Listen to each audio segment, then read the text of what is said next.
Hello बच्चों।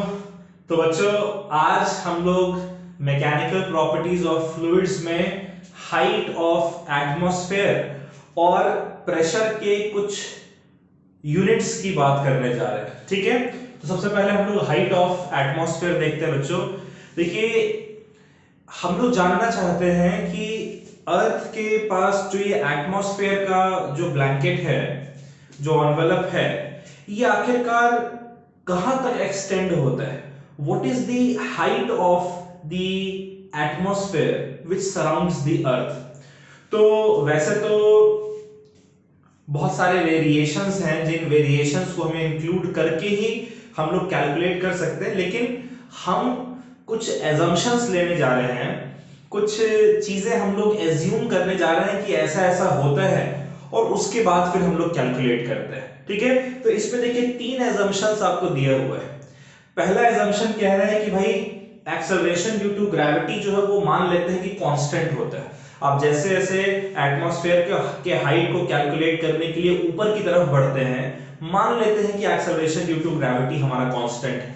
हालांकि ऐसा होता नहीं। आपने सीखा है कि जैसे जैसे आप अर्थ से ऊपर की तरफ दूर जाएंगे, वैसे वैसे जो एक्सेलरेशन ड्यू टू ग्रेविटी है उसकी वैल्यू डिक्रीज होती है। लेकिन हम ऐसा एज्यूम कर लेते हैं सिंपलिसिटी के लिए कि एक्सेलरेशन ड्यू टू ग्रेविटी अर्थ के सरफेस से लेकर और हमारे एटमॉस्फेयर के टॉप तक कांस्टेंट रहता है। ठीक है, तो पहला एजम्पशन है, हकीकत नहीं। दूसरा है कि मान लेते हैं कि टेम्परेचर जो थ्रू आउट यूनिफॉर्म रहता है। ऐसा भी नहीं होता है भाई, जो प्लेन एरियाज हैं वहां पर जो है वो ठंड कम होती है, और जैसे जैसे आप हिली एरियाज में जाएंगे वैसे वैसे ठंड बढ़ती चली जाती है। तो जैसे जैसे आप ऊपर की तरफ बढ़ेंगे वैसे वैसे टेम्परेचर आपका वेरी करता है। लेकिन हम ऐसा मान लेते हैं कि टेम्परेचर जो है हमारा वेरी नहीं करता है, थ्रू आउट कांस्टेंट रहता है। और तीसरा जो हमने एजम्पशन लिए है, हमने ये माना है कि डेंसिटी जो है वो भी हमारा थ्रू आउट सेम है। डेंसिटी में भी कोई चेंज नहीं आता, लेकिन एक्चुअल में there is change in density. आप जैसे जैसे ऊपर जाएंगे, हाइट आपका बढ़ता चला जाएगा, वैसे वैसे जो आपकी डेंसिटी है वो कम होती चली जाती है। तो डेंसिटी में भी वेरिएशन है, लेकिन हमने माना है कि डेंसिटी कांस्टेंट है। एक्सेलरेशन ड्यू टू ग्रेविटी में भी वेरिएशन है, लेकिन हमने माना कि acceleration due to gravity constant है।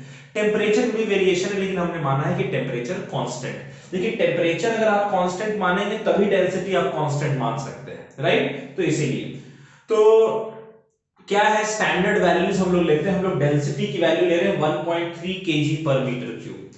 आप अगर सी लेवल पर देखेंगे तो जो हर एक मीटर क्यूब में कितना अमाउंट ऑफ एयर जो है आपका वो प्रेजेंट हो सकता है, तो वो 1.3 kg के बराबर है स्टैंडर्ड प्रेशर स्टैंडर्ड टेम्परेचर पे। ठीक है, उसी तरीके से acceleration due to gravity 9.8 metre पर सेकेंड स्क्वायर। और जो प्रेशर है सी लेवल पर, बच्चों जैसे मैंने आप लोगों को पिछले लेक्चर में जब मर्क्यूरी बैरोमीटर हम लोग पढ़ रहे थे, तो मैंने आपको बताया था कि हम लोग कहीं भी एटमॉस्फेरिक प्रेशर को मेजर कर सकते हैं। तो जब हम लोग एटमॉस्फेरिक प्रेशर को सी लेवल पे मेजर करते हैं, तो मर्क्यूरी बैरोमीटर में जो हाइट आपका आता है, जो उसकी डेंसिटी है, एक्सेलरेशन ड्यू टू ग्रेविटी है, उसको पुट करेंगे तो सी लेवल पर जो एटमॉस्फेरिक प्रेशर है 1.013 into 10 raised to the power 5 pascal के बराबर आता है। तो इसी वैल्यू को हम लोग इस्तेमाल करते हैं। देखिए, हम लोग जानते हैं, we know that प्रेशर, जो एटमॉस्फेरिक प्रेशर है सी लेवल पे, वो आपका रो इंटू जी इंटू एच के बराबर होगा।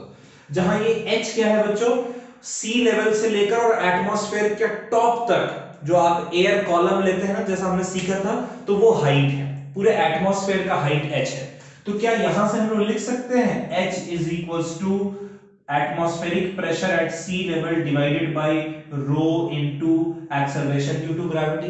ठीक है, तो अगर ऐसा आप करते हैं तो यहां से आपको मिल जाएगा height is equals to atmospheric pressure की जगह लिख लीजिए 1.013 into 10 raised to the power 5 divided by density की जगह आप लोग लिख लीजिए 1.3 और एक्सेलरेशन ड्यू टू ग्रेविटी की जगह लिख लीजिए 9.8। जब आप इसको पुट करेंगे और सॉल्व करेंगे तो ये आपका 7000 981 मीटर, जो कि अप्रोक्सीमेटली 8 किलोमीटर के बराबर ही आ जाएगा। ठीक है, ये कैलकुलेशन आप कोशिश करिए, लगभग लगभग इतना ही मिलता है, कुछ थोड़ा बहुत अंतर हो सकता है, लगभग 8 किलोमीटर के बराबर है। तो हमने जो एजम्पशंस लिए हैं, उन एजम्पशंस के बेसिस पर जो हमारे एटमॉस्फेयर का हाइट है वो 8 किलोमीटर है, लेकिन एक्चुअल में ऐसा नहीं होता है। इन एक्चुअल हमारा जो एटमॉस्फेयर है वो 100 किलोमीटर से भी ज्यादा ऊंचा, उसका मतलब जो लेवल है उसका हाइट जो है वो है। ऐसा इसीलिए क्योंकि जैसे जैसे ऊपर जाएंगे एक्सेलरेशन ड्यू टू ग्रेविटी की वैल्यू कम होगी, जैसे जैसे ऊपर जाएंगे वैसे वैसे डेंसिटी भी आपकी कम होगी। ठीक है, तो इसीलिए उस केस में क्या होता है, हाइट जो है आपका जितना आपको यहां पर मिल रहा है उससे कई गुना ज्यादा मिलता है, it is more than 100 kilometre. तो ये भी मैं पॉइंट लिख दे रहा हूं कि in actual height of our atmosphere, height of our atmosphere, हमारे एटमॉस्फेयर का एक्चुअल में जो हाइट है बच्चों इज मोर देन 100 किलोमीटर। ठीक है, एक्चुअल में इसका हाइट कितना है, 100 किलोमीटर से ज्यादा। चलिए इसे नोट करिए बच्चों, फिर हम लोग प्रेशर के कुछ यूनिट्स के बारे में बात करते हैं।